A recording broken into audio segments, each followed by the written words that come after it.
Looking at the X-ray, the small-town doctor said, 7.62 caliber bullet fragment. The army surgeon was shocked. How can you be so certain? The doctor rolled up his sleeve. Welcome to Delta Files. Before we dive into this powerful story of hidden service, medical expertise, and scars that tell untold stories, tell me in the comments where you're watching from today. And if you believe stories like this need to be remembered, hit that subscribe button. Millbrook General Hospital served a rural community of 8,000 people in Montana. One doctor, two nurses, and basic emergency equipment. Dr. Michael Reed had been the sole physician there for 12 years, handling everything from routine checkups to emergency surgeries with quiet competence. Major Lisa Chen was on medical leave from her third deployment as an Army trauma surgeon. She'd chosen Montana for recovery, quiet, peaceful, away from anything that reminded her of field hospitals and combat wounds. When she twisted her ankle hiking, the local hospital was her only option. Dr. Reed was exactly what Lisa expected from a small-town physician. Mid-50s, graying hair, gentle bedside manner, and the kind of calm presence that came from years of treating familiar faces. Nothing suggested military background, until the motorcycle accident changed everything. The call came at 2:47 p.m. Highway collision, multiple trauma, life-threatening injuries. Lisa was in the waiting room when the ambulance arrived. Professional instinct kicked in. She followed the gurney into the trauma bay. The patient was unconscious, bleeding heavily, with obvious internal injuries. In a major hospital, this would require a full surgical team. Here it was just Dr. Reed and two nurses. "Doctor, I'm Major Chen, Army trauma surgeon. Can I assist?" Dr. Reed looked at her briefly. "Scrub in. We'll need all the help we can get." As they prepped for emergency surgery, Lisa watched Dr. Reed work. His movements were too precise, too automatic. This wasn't small-town medicine. This was battlefield medicine. "Nurse, I need a chest tube now," Dr. Reed ordered. But he wasn't waiting for supplies. His hands moved with muscle memory, performing procedures most rural doctors would never encounter. Lisa recognized the techniques immediately. "Where did you train?" Lisa asked, as they worked.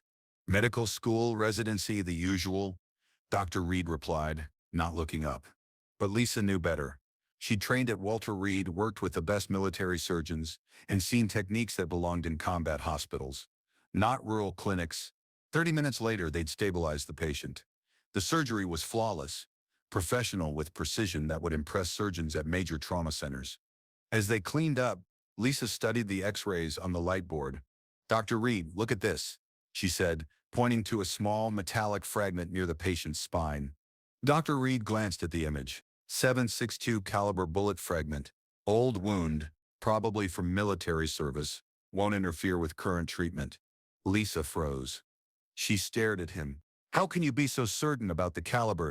Dr. Reed paused, realizing what he'd revealed. Then, without a word, he rolled up his left sleeve. Lisa's breath caught. Running up his forearm were multiple surgical scars, not from accidents or medical procedures. These were bullet extraction scars. She counted at least 6 separate entry and exit wounds, all professionally treated. "Afghanistan," Dr. Reed said quietly, 2009 to 2016. "Forward surgical team." Lisa's mind reeled. Forward surgical teams were elite military medical units deployed to the most dangerous combat zones. They operated literally under fire, saving lives in conditions that would overwhelm most civilian doctors. "You were FST for 7 years?" Dr. Reed nodded. 2 deployments Iraq, 3 Afghanistan. Treated everything from gunshot wounds to IED explosions to... He gestured at the X-ray. "Sniper rounds." Lisa understood now. The precision, the speed, the calm under pressure. Dr. Reed had performed surgery while mortars were exploding overhead. "Why here?" Lisa asked. "You could work anywhere. Major trauma centers would compete for someone with your experience." Dr. Reed looked out the window at the Montana landscape. "Because after 7 years of war, I wanted to save lives in peacetime, fix broken bones instead of shattered soldiers, deliver babies instead of..." He trailed off. Lisa knew what he couldn't say. "Instead of pronouncing young soldiers dead, but you still have the skills. Muscle memory doesn't fade. When that patient came in, I saw him like any other trauma case. Didn't matter if it was a roadside bomb or a motorcycle accident. The body's the same, the techniques are the same. Over the next hour, Dr. Reed shared what he could about his military service. Field hospitals in Helmand Province, emergency surgeries during firefights, saving lives while under direct enemy fire. How many soldiers did you treat? Lisa asked. Official count? 84-7 combat casualties? Unofficial? I stopped counting after 1,000. Lisa was amazed. She'd thought her 3 deployments were extensive, but Dr. Reed had spent nearly a decade in the most dangerous medical assignments the military offered. Any regrets about leaving that world? Dr. Reed considered the question. I saved lives there that I'll never know the names of. Here I know every patient personally. Mrs. Henderson's diabetes, Tommy Miller's broken arm from football, Sarah Chen's pregnancy, he smiled. Different kind of satisfaction. But don't you miss the intensity, the importance of the work? Dr. Reed gestured toward the recovery room where their motorcycle patient was stabilizing. Every life matters, Major Chen. Whether it's a 19-year-old Marine in Afghanistan or a 40-year-old carpenter in Montana, the mission hasn't changed, just the uniform. Lisa spent the rest of her recovery time observing Dr. Reed's practice. She watched him treat a rancher's heart attack with the same precision he'd once used for combat wounds. She saw him perform emergency surgery on a child's appendix, with techniques learned in field hospitals. Most remarkably, she watched him train the local EMT volunteers using combat medical techniques, adapted for civilian emergencies. Why train them in military medicine? Lisa asked. Because trauma is trauma. A car accident can create injuries as severe as an IED blast. These volunteers might face situations where civilian first aid isn't enough. Lisa realized Dr. Reed wasn't hiding from his military past. He was adapting it to serve his community in ways they'd never fully understand. Before leaving Montana, Lisa asked Dr. Reed one final question. Do people here know what you did before? They know I was military. They don't know details, and they don't need to. What matters is that I'm here now when they need medical care.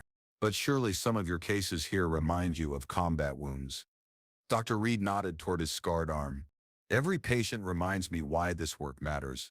In Afghanistan, I fixed soldiers so they could go back to their families. Here I'm taking care of those families directly. 6 months later, Lisa was reassigned to a VA hospital, where she began treating veterans with combat trauma.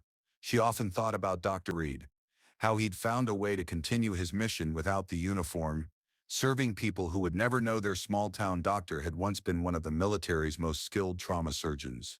Now I ask you, have you ever met a professional whose skills seemed too advanced for their current position? Someone whose expertise suggested a more complex background than they revealed?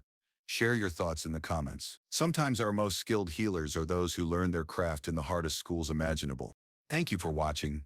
If this story moved you, subscribe, share, and help us honor those who continue serving long after their military service ends, using skills earned in war to heal in peace.